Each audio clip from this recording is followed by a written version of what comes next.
പ്രേം, പെഹൽഗാമിൽ ഭീകരാക്രമണം ഉണ്ടായതിനെ പറ്റിയും അവിടെ വന്ന ഭീകരരെ പറ്റിയും അതെങ്ങനെ അവിടെ വന്നു അങ്ങനത്തെ പല ചോദ്യങ്ങളുണ്ടായി.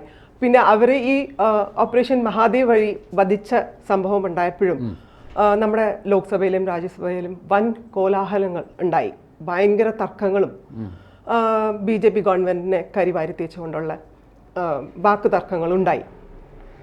അപ്പോഴും അമിത്ഷാ അധികമൊന്നും വിട്ടു പറഞ്ഞിരുന്നില്ല. പക്ഷെ ഇപ്പോൾ കൂടുതൽ വിവരങ്ങൾ പുറത്തു വന്നുകൊണ്ടിരിക്കുകയാണ്. അതിനെപ്പറ്റി എന്ത് പറയുന്നു? അതായത് ചില ദേശീയ മാധ്യമങ്ങൾ ചില പ്രതിരോധ മന്ത്രാലയം വക്താക്കളെ അല്ലെങ്കിൽ അവിടുന്ന് കിട്ടിയ വിവരങ്ങളുടെ അടിസ്ഥാനത്തിൽ കുറച്ച് വാർത്തകൾ പുറത്തുവിട്ടിട്ടുണ്ട്. അതായത് നമ്മൾ കരുതുന്നത് ഈ പഹൽഗാം ഭീകരാക്രമണം ഉണ്ടായത് കഴിഞ്ഞ ഏപ്രിൽ 22-നാണ്. അപ്പം നമ്മൾ മനസ്സിലാക്കി വെച്ചത് ഇവർ അതിന് തൊട്ട് മുമ്പ് പാകിസ്ഥാനിൽ നിന്ന് നുഴഞ്ഞു കയറി ഈ ഒരു ഭീകര അജണ്ട നടപ്പിലാക്കി എന്നാണ് നമ്മൾ കരുതി പോകുന്നത്.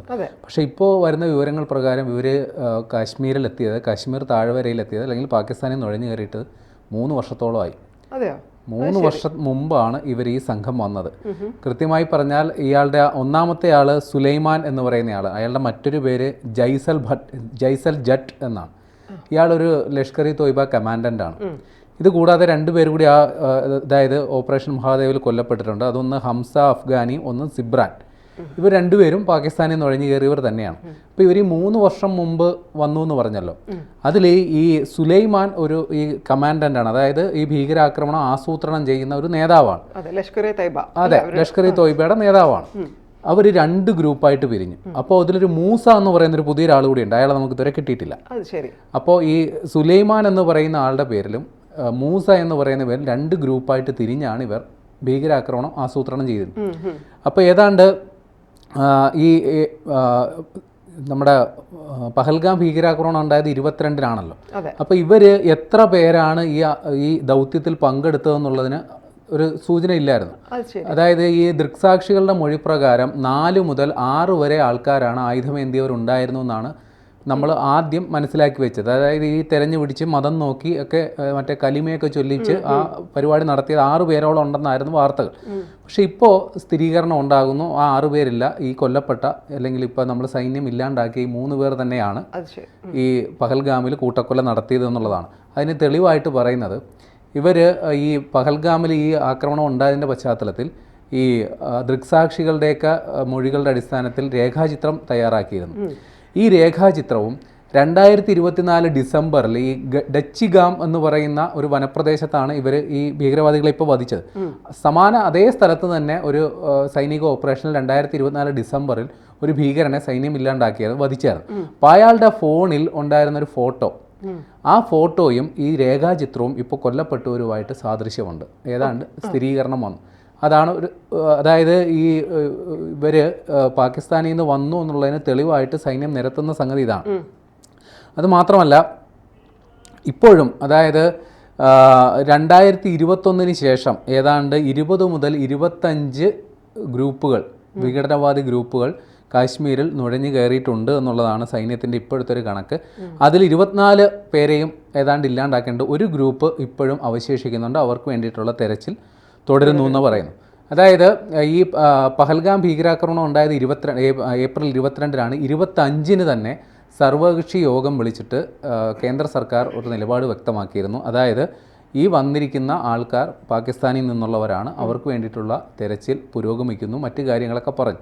അപ്പോൾ കേന്ദ്ര സർക്കാരിൻ്റെ മുന്നിലുള്ള ഏറ്റവും വലിയ ചോദ്യം, ഇത്രയും വലിയൊരു സുരക്ഷാ വീഴ്ച ഉണ്ടായി, അതായത് കാശ്മീർ പോലെ അതീവ സുരക്ഷാ പ്രാധാന്യമുള്ളൊരു മേഖലയിൽ, വിനോദസഞ്ചാരികൾ ധാരാളമായി എത്തുന്ന മേഖലയിൽ ഒരു ഭീകരവാദി ആക്രമണം ഉണ്ടാകാനുള്ള സാധ്യതയുണ്ട് എന്നുള്ള അടിസ്ഥാനമായ ഒരു കാര്യമാണ്. പക്ഷെ അവിടെ ഒരു ഇൻ്റലിജൻസ് വീഴ്ച ഉണ്ടായി. അവിടെ ഭീകരവാദികൾ ഏതാണ്ട് 1 മണിക്കൂറോളം അവരുടെ ഒരു വിളയാട്ടം തന്നെ അവിടെ ഉണ്ടായി. അപ്പോൾ ഇവർ അവിടെ നിന്ന് രക്ഷപ്പെട്ടു പോകാതിരിക്കാനുള്ള മാർഗങ്ങളാണ് കേന്ദ്ര സർക്കാർ അല്ലെങ്കിൽ സൈന്യം സ്വീകരിച്ചത്. അപ്പോൾ ഇവർ കിട്ടിയ ഒരു മേഖല, അതായത് ഈ പറയുന്ന ബൈസറൻ വാലി എന്ന് പറയുന്ന പ്രദേശത്തിന് മുകളിലുള്ള പ്രദേശം നിബിഡ വനമാണ്. അപ്പോൾ ഇവിടെ നിന്ന് ഇവരിപ്പോൾ ഈ ഭീകരവാദികളെ പിടിച്ചിരിക്കുന്നത് അതിന് നേരെ ചെങ്കുത്തായിട്ടുള്ള വനപ്രദേശത്തു നിന്നാണ് പിടികിട്ടിയത്. അപ്പോൾ ഇവരുപയോഗിക്കുന്ന സാറ്റലൈറ്റ് ഫോണിൻ്റെ ഒരു സിഗ്നൽ കൃത്യം പറഞ്ഞാൽ അതായത് ഏപ്രിൽ 22-ന് ഈ സംഭവം നടന്ന് കൃത്യം 1 മാസം കഴിഞ്ഞ് മെയ് 22-ാം തീയതി ഒരു സാറ്റലൈറ്റ് ഫോണിൻ്റെ സിഗ്നൽ സൈന്യത്തിന് കിട്ടി. പക്ഷേ നമുക്ക് ആ സിഗ്നൽ അത് ഫോളോ ചെയ്യാൻ സാധിക്കുന്നില്ലായിരുന്നു. കാരണം അതൊരു പുതിയ സാങ്കേതിക വിദ്യ ഉപയോഗിക്കുന്ന ടൈപ്പ് ഒരു ചൈനീസ് നിർമ്മിത വാക്കി ടോക്കി എന്നോ സാറ്റലൈറ്റ് ഫോണെന്നോ വിശേഷിപ്പിക്കാം. അപ്പോൾ അതിലുള്ള മെസ്സേജുകൾ നമുക്ക് കണ്ടെത്താൻ സാധാരണ ഈ സൈന്യം ഇത്തരം സന്ദേശങ്ങൾ വരിക അത് ചോർത്തിയെടുക്കുന്ന ഒരു സംവിധാനമാണ്. പക്ഷേ ഇത് എൻക്രിപ്റ്റഡ് ആണ്, അതായത് അതിനുള്ളിലുള്ള സന്ദേശം നമുക്ക് എന്താണെന്ന് മനസ്സിലാക്കാൻ പറ്റില്ല. അപ്പോൾ അതിന് വേണ്ടിയിട്ട് ഡയറക്ഷൻ ഫൈൻഡർ എന്നും പറഞ്ഞൊരു സാങ്കേതിക സംവിധാനം സൈന്യം കൊണ്ടുവന്നു. അങ്ങനെ ഈ സാറ്റലൈറ്റ് ഫോണിൻ്റെ ഇലക്ട്രോണിക് മാപ്പിംഗ് സൈന്യം നടത്തി. അതായത് ഈ വനപ്രദേശത്ത്, അതായത് ഡച്ച് ഗാം എന്ന് പറയുന്ന ഈ വനപ്രദേശത്താണ് ഇവരുള്ളതെന്ന് മനസ്സിലാക്കി. ഈ പറയുന്ന ഡച്ച് ഗാം എന്ന് പറയുന്നത് ഒരേ സമയം 2 ജില്ലകളെ, കാശ്മീരിലെ 2 ജില്ലകളെ ബന്ധിപ്പിക്കുന്ന ഒരു വനമേഖലയാണ്. 2 ജില്ലകളുടെ ഇടയിലുള്ള ഒരെണ്ണം ഈ പഹൽഗാം ഉൾപ്പെടുന്ന അനന്ത്നാഗ് എന്ന് പറയുന്ന ജില്ലയും മറ്റത് ഗന്ദർബാൽ എന്ന് പറയുന്ന മറ്റൊരു ജില്ലയും. ഇത് രണ്ടിൻ്റെ ഇടയിലാണ്. അപ്പോൾ ഇതിൻ്റെ ഇടയിലുള്ള ഈ വനമേഖല അവിടെ അതിൻ്റെ ഭൂപ്രകൃതി ഒരു പ്രശ്നമാണ്. ചെങ്കുത്തായ കയറ്റവും ഇറക്കവും ഇടുക്കുകളൊക്കെ ഉണ്ട്. അപ്പോൾ അവിടെ ആർക്ക് വേണേലും പതിയിരിങ്ങിയാൽ കണ്ടെത്തുക വളരെ പ്രയാസമാണ്. അപ്പോൾ നമ്മൾ ഈ പറയുന്ന ഡയറക്ഷൻ ഫൈൻഡർ എന്ന് പറയുന്ന സാങ്കേതിക സംവിധാനം ഉപയോഗിച്ച് ഇവരുടെ ഏകദേശ ലൊക്കേഷൻ മനസ്സിലാക്കി. അങ്ങനെ കഴിഞ്ഞ ജൂലൈ 22-ന് ഇവരെ വധിച്ചത് കഴിഞ്ഞ ദിവസമാണ്. 22-ാം തീയതി സൈന്യം ഈ പറയുന്ന പ്രദേശം, ഇവരെ കണ്ടെത്തി എന്ന് പറയുന്ന പ്രദേശം മൊത്തത്തിൽ അങ്ങ് വളഞ്ഞു. എന്നിട്ട് കുറേശ്ശെ ഓരോ പ്രദേശങ്ങൾ അരിച്ചു പെറുക്കി അവിടെ ഇല്ല എന്ന് പറഞ്ഞാൽ അങ്ങനെ ഇവരെ ഉള്ള പ്രദേശം ചുരുങ്ങി വന്നു. അതുമാത്രമല്ല, ഇവരെ കണ്ടെത്താൻ സഹായിച്ച നിർണായകമായ സംഗതി ചില പ്രാദേശിക ആൾക്കാർ, അവിടെയുള്ള പ്രദേശത്തുള്ള ആൾക്കാർ ആട്ടിടയന്മാരാണെന്നും പറയുന്നു. അവർ അസ്വാഭാവികതയുള്ള അല്ലെങ്കിൽ ചിലരെ സംശയാസ്പദമായി ഈ വനമേഖലയിൽ കണ്ടതായിട്ട് ചിലർ സൈന്യത്തിന് മൊഴിയും നൽകി. അപ്പോൾ സൈന്യത്തിൻ്റെ ജോലി അത്രയും കൂടി എളുപ്പമായി, ഏകദേശം ഇവരുടെ ലൊക്കേഷൻ കണ്ടെത്താൻ.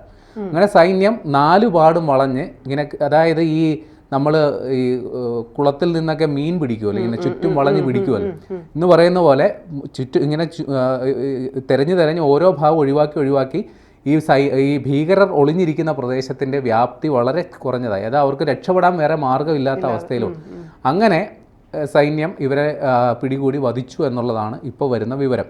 അപ്പോൾ ഇവരുടെ കയ്യിൽ നിന്ന് വീണ്ടും ഇവർ ഈ പാകിസ്ഥാനിൽ നിന്ന് തന്നെ വന്നതാണെന്നുള്ളതിൽ തെളിവുകൾ വേണമല്ലോ. അവരുടെ കയ്യിൽ നിന്ന് പാകിസ്ഥാൻ്റെ ഐഡൻറ്റിറ്റി കാർഡ്, അതായത് വോട്ടേഴ്സ് ID ആണെന്ന് പറയുന്നത്, 2 പേരുടെ കയ്യിൽ നിന്ന് ഐഡൻറ്റിറ്റി കാർഡ് കിട്ടിയിട്ടുണ്ട്.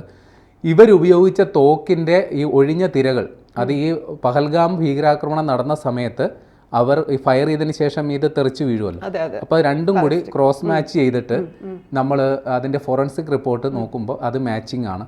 അത് മാത്രമല്ല, ഇവരുടെ കയ്യിൽ നിന്ന് പാകിസ്ഥാനിലുള്ള വോട്ടേഴ്സ് ID കിട്ടി. അതായത് ഇവർ ഏതാണ്ട് 2-3 മാസമായിട്ട് വനത്തിൽ ഒളിച്ചു കഴിയണം. അപ്പോൾ ഇവർ ഭക്ഷണം കഴിക്കണമല്ലോ. അപ്പോൾ ഇവരുടെ ഒരാളുടെ കയ്യിൽ നിന്ന് കിട്ടിയ ചോക്ലേറ്റ് അത് പാകിസ്ഥാൻ നിർമ്മിതമാണെന്ന് പറയുന്നു. അപ്പോൾ ഇവിടെ സ്ക്രിപ്റ്റ് ഇപ്പോൾ പൂർത്തിയാവുകയാണ്. അതായത് ഇവർ ഏപ്രിൽ 22-ന് ഇത്രയും വലിയൊരു 26 പേരെ മതം പറഞ്ഞു കൊന്ന ഒരു ഭീകരാക്രമണ പദ്ധതി നടപ്പിലാക്കി. അതിനുശേഷം ഇവരെവിടെ, അത് ഭരണപക്ഷത്തെ ഒരു പരിധിക്കപ്പുറം പ്രതിസന്ധിയിലാക്കിയിരുന്നു. കാര്യം ഇത്രയും വലിയൊരു സംഗതി ഉണ്ടായി. നമ്മൾ ഓപ്പറേഷൻ സിന്ദൂർ പോലും നടത്തിയപ്പോഴും അടിസ്ഥാനപരമായി ഇവർ എവിടെയെന്നുള്ള ചോദ്യം അവശേഷിച്ചിരുന്നു. അപ്പോൾ ഇപ്പോൾ അമിത്ഷാ അവകാശപ്പെടുന്ന ഇങ്ങനെയാണ്, സൈന്യം ഇതിൻ്റെ ഉത്തരവിട്ട ആൾക്കാരെ ഇല്ലാണ്ടാക്കി. അതായത് നമ്മൾ ഓപ്പറേഷൻ സിന്ദൂർ നടത്തിയ ഇതിൻ്റെ ആരാണോ ഇതിൻ്റെ ആസൂത്രകൻ, ഇപ്പോൾ ഇവിടെ രണ്ടാമത് ഇത് എക്സിക്യൂട്ട് ചെയ്ത അവരുടെ ആജ്ഞ ഇവിടെ നടപ്പിലാക്കി അവരെ നമ്മൾ ഇല്ലാണ്ടാക്കി. അപ്പോൾ ഇതോടുകൂടി ഇത് സംബന്ധിച്ചുള്ള ചോദ്യതകൾ ഇതോടുകൂടി ഇനി അവ്യക്തതകളില്ല, പൂർണ്ണമാവുകയാണ്.